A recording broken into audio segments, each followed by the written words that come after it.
Jabalpur high court ने एक निर्णय दिया है, राज्य सरकार को निर्देशित किया है कि आप मध्य प्रदेश में सितंबर के पहले सप्ताह में छात्र संघ चुनाव कराकर दीजिए।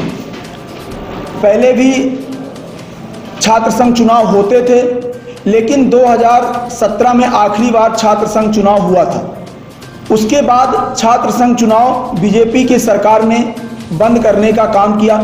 बीजेपी की सरकार को ये डर था कि कोई पढ़ा लिखा छात्र युवा नेता जब सामने आएगा तो सवाल करेगा, और जो कॉलेज हैं, जो विश्वविद्यालय हैं, महाविद्यालय हैं, तो उनकी जो एक कमाई का जरिया होता था, लूटने का काम जो किया जाता था, वो बीजेपी सरकार चालू रखना चाहती थी। लेकिन हाई कोर्ट में हमारे एनएसयूआई के एक पदाधिकारी हैं अनादन अंसारी जी, उन्होंने जबलपुर के हाई कोर्ट में एक पीआईएल दाखिल की थी, और पीआईएल दाखिल करने के बाद जबलपुर हाई कोर्ट ने एक बड़ा निर्णय सुनाते हुए छात्र संघ चुनाव कराने के लिए राज्य सरकार को निर्देशित कर दिया है। उसके बाद राज्य सरकार को चुनाव जब कराने की बात कही गई तो राज्य सरकार के शिक्षा मंत्री जी ने उस पर कोई किसी प्रकार की अभी प्रतिक्रिया नहीं दी। परंतु सबसे बड़ी बात यह है कि जो लगातार छात्र संघ चुनाव होते थे उसको बीजेपी सरकार ने बंद करने का काम किया, छात्र युवाओं को राजनीति में आगे बढ़ने का एक रोकने का काम किया।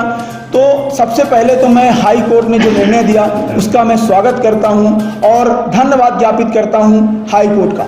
उसके बाद मेरी मांग है सरकार से इस प्रेस कॉन्फ्रेंस के माध्यम से कि सरकार को डर है, इस चीज़ का डर है कि छात्रों में आक्रोश है, युवाओं में आक्रोश है। एबीवीपी आपकी जो सत्ता पक्ष की संगठन है जो चुनाव लड़ने का काम करती है, उसके आपके राष्ट्रीय अध्यक्ष एक प्रोफेसर हैं।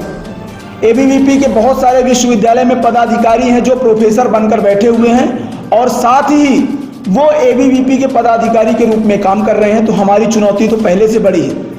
तो हमारी सरकार से सिर्फ इस प्रेस कॉन्फ्रेंस के माध्यम से इतनी मांग है कि अगर आप चुनाव कराना ही चाहते हो, चुनाव आप कराइए। मैं इस निर्णय से एनएसयूआई बहुत खुश है, एनएसयूआई लगातार मांग भी कर रही थी, लेकिन हमारी मांग है कि छात्र संघ चुनाव प्रत्यक्ष प्रणाली से कराए जाएं।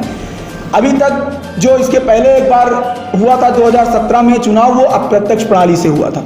प्रत्यक्ष प्रणाली का मतलब ये है कि जो छात्र है, कोई भी छात्र है, किसी भी क्लास का है, तो वो डायरेक्ट अपना अध्यक्ष, अपना प्रतिनिधि चुनने का अधिकार उसको होता था। लेकिन अब जो है अप्रत्यक्ष प्रणाली में ये नियम है कि पहले कॉलेज में सीआर बनेगा, फिर सीआर बनने के बाद वो डिसाइड करेगा अध्यक्ष। तो खरीद फरोख्त की भी राजनीति इसमें होती है। तो मेरी मांग है कि प्रत्यक्ष प्रणाली से चुनाव कराकर छात्रों को अपना नेतृत्व चुनने का एक अधिकार स्वयं को देना चाहिए। और ये एक राजनीति में जो लोग जाना चाहते हैं, ये एक पाठशाला की शुरुआत होती है। बहुत सारे लोग हमारे यहाँ से, बहुत सारे नेता, चाहे अर्जुन सिंह जी की बात करें हम, चाहे स्वर्गीय श्रीनिवास तिवारी जी की बात करें हम, ये सब इसी कॉलेज से, इंजीनियरिंग कॉलेज से, टीआरएस कॉलेज से, विश्वविद्यालय से निकले हुए छात्र नेता थे, और इन्होंने देश प्रदेश में अपना नाम बनाने का काम किया। तो भारतीय जनता पार्टी, पहली बात, जिस प्रकार से अभी दतिया का उपचुनाव का रिजल्ट आया, राष्ट्रीय अध्यक्ष जी अपनी पोलिंग खुद हार गए, बहुत सारी खबरें आई, आप लोगों ने भी देखा। तो इनको डर है, ये छात्र संघ चुनाव कराते हैं, ये बड़ी बात है, करा पाएंगे कि नहीं करा पाएंगे। लेकिन मैं इस प्रेस कॉन्फ्रेंस के माध्यम से ये भी कहना चाहता हूँ कि जो आपके विश्वविद्यालय हैं, जो महाविद्यालय हैं, इसमें जो प्रोफेसर बैठे हुए हैं और साथ में प्राध्यापक बैठे हुए हैं, शिक्षक बैठे हुए हैं, वो एबीवीपी के पदाधिकारी के रूप में काम करना बंद कर दें। छात्र संघ अगर चुनाव हो रहा है तो इसको बढ़िया सुंदरता से चुनाव कराएं और सभी के लिए बराबर का इसमें योगदान देने का काम करें। लेकिन अभी का जो प्रक्रिया है तो प्रोफेसरों के ऊपर दबाव बनाती है भारतीय जनता पार्टी। ये डिप्टी सीएम जी का शहर है और ये आपके राष्ट्रीय अध्यक्ष जी का शहर है। तो मेरा उनसे भी निवेदन है कि चुनाव को प्रत्यक्ष प्रणाली से कराने की मांग करें। और अगर आप सच में युवा नेतृत्व निकालना चाहते हैं, हाई कोर्ट के निर्णय का पहली बात तो आप पालन करिए, उसके बाद आप चुनाव कराते हो तो प्रत्यक्ष प्रणाली से चुनाव कराने का काम करें। और मैं इस निर्णय का एनएसयूआई जोरदार स्वागत करती है कि छात्र संघ चुनाव बंद होने से हम लोगों की जो छात्र राजनीति होती थी, जो हम लोग, हमारी मांग भी है कि इस पर एक विषय भी होना चाहिए कॉलेजों में, स्कूलों में। ये प्राथमिक पाठशाला है। जो छात्र राजनीति में अपनी आगे वो देख रहा है कि हमें आगे जाना है, तो उसके लिए एक भूमिका भी मिलनी चाहिए। वो भी अगर चाहता है तो वो उसको आगे के लिए एक वो मिलनी चाहिए। शिक्षक जो है आरएसएस और एबीवीपी के दम पर चुनाव लड़ने का काम करेंगे, लेकिन मेरी मांग है कि आरएसएस मैं पहले भी कई बार विरोध कर चुका हूँ विश्वविद्यालय में।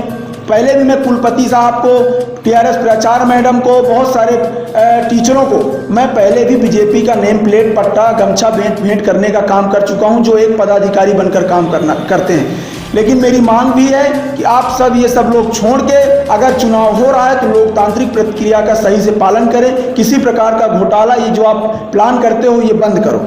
और साथ ही हमारे साथी जो अनादन अंसारी जी हैं, उनको भी मैं इस प्रेस कॉन्फ्रेंस के माध्यम से धन्यवाद ज्ञापित करता हूँ। हमारी यह मांग है कि 8 वर्षों से जो छात्र संघ चुनाव बंद था, उसको जिस प्रकार से बहाल किया गया है, उस चुनाव को सही प्रणाली से, प्रत्यक्ष प्रणाली से कराते हुए छात्रों के हित की, जो अभी तक कॉलेजों में जो छात्र होते थे वो अपनी समस्या को लेकर भटकते रहते थे कि हमारी समस्या का निराकरण हो, ये छात्र संघ चुनाव अगर होगा तो छात्रों की जो समस्याएं हैं, जो इधर उधर भटकने का काम करते हैं, जो छात्रों के लिए सरकार योजनाएं चलाती है, चाहे आपकी संबल हो, चाहे मेधावी हो, चाहे स्कॉलरशिप हो, इन योजनाओं का लाभ सरकार छात्रों को लूटने का काम कर रही है। आप देखिए, संबल में जो छात्र पढ़ते हैं उनकी शुल्क नहीं लगती, लेकिन ये लोग शुल्क लेने का काम करते हैं। स्कॉलरशिप एक सेशन कंप्लीट होने के बाद दूसरे सेशन में तुरंत आ जानी चाहिए, लेकिन 3-3 वर्षों से भी स्कॉलरशिप नहीं। मेधावी जो 75% 70% से ऊपर छात्र पाते हैं, उनकी पढ़ाई फ्री होती है, लेकिन उनकी भी विश्वविद्यालय के अंतर्गत आने वाली कॉलेज शुल्क जमा कराती है, फिर कहती है आपकी वापस की जाएगी। 3-3 वर्षों से वापस नहीं आई। तो विश्वविद्यालय, महाविद्यालय सभी में घोटाले जो चल रहे हैं, तो जब कोई छात्र प्रतिनिधि बाहर आएगा और अपनी लड़ाई को लड़ने के लिए खड़ा होगा, तो छात्रों के हित की लड़ाई तेजी से लड़ी जाएगी। जो छात्रों की आवाज़ अब तक दबाई जाती थी, वो छात्रों की आवाज़ अब दबेगी नहीं, वो छात्रों की आवाज़ उठेगी। और अच्छा युवा नेता जब निकल के आएगा छात्र राजनीति से, वो देश में, प्रदेश में भी जाकर नाम करेगा। तो आज जिला कांग्रेस कार्यालय में ये पत्रकार वार्ता के माध्यम से हमारी सिर्फ इतनी मांग थी सरकार से कि प्रत्यक्ष प्रणाली से चुनाव करा के एक अच्छे भविष्य की शुरुआत करने के लिए जो छात्र राजनीति की पाठशाला होती है, छात्रों को मौका दें और प्रत्यक्ष प्रणाली से चुनाव इसलिए कराएं कि छात्र अपना प्रतिनिधि खुद चुनने का अधिकार हो। और छात्र राजनीति में जो अपनी भूमिका निभाना चाहते हैं, मैं उन छात्र छात्राओं से भी अपील करता हूं इस प्रेस कॉन्फ्रेंस के माध्यम से कि अगर आप अपना भविष्य राजनीति में देखते हो तो आइए, यही मौका है, आप सब लड़िए। और ये हमें राजनीति में जाने के लिए एक प्लेटफॉर्म मिला है, हम सब मिलकर इस चुनावी प्रक्रिया में भाग लेते हैं और एक अच्छा जनप्रतिनिधि चुनने का काम करते हैं। इस छात्र संघ चुनाव की बहाली का मैं स्वागत करता हूँ। नमस्कार।